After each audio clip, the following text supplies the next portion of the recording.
looks like he bathes in Cheeto dust. I am not as nasty as your own daughter being your favorite sex symbol.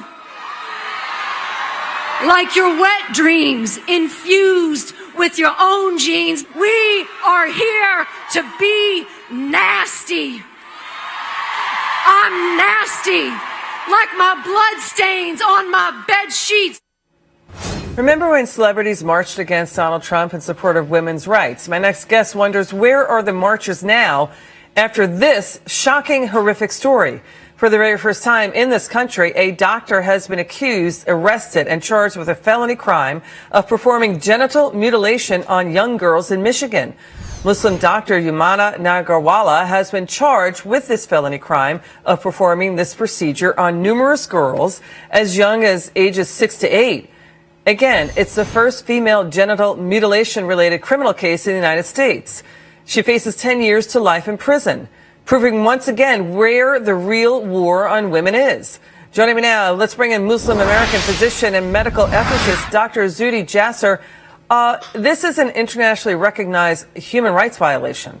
Numerous countries outlaw it as a crime. Why is it happening in the United States now, doctor?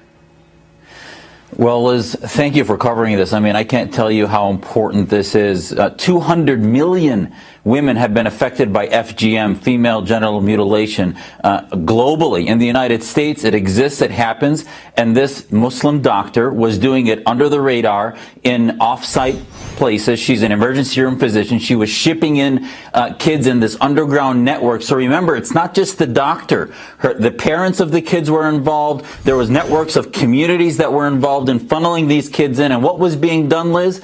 Female genital mutilation is it's a clitorectomy. It's trying to desexualize the girls so that they have no bodily autonomy, so that they are no longer hypersexual and they lose their ability to participate in normal human relations. So that's what this is about. It's Islamist, it's misogynistic, and for this to be happening in Detroit, in America, it's happening beyond this one case. And hats off to the feds for following this, arresting and hopefully bringing her to conviction.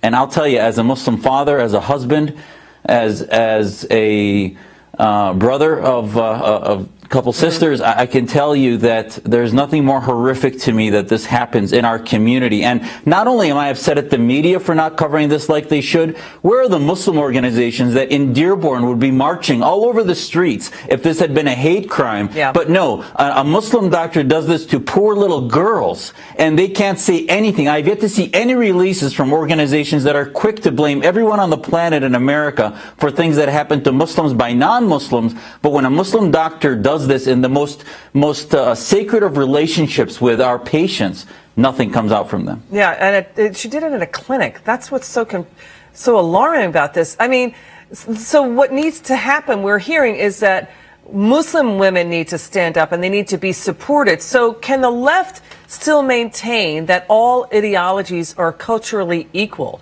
I mean, this is where the real war on women is. I mean, we have certain followers of Islam, as you point out, accused of systematic crimes against women.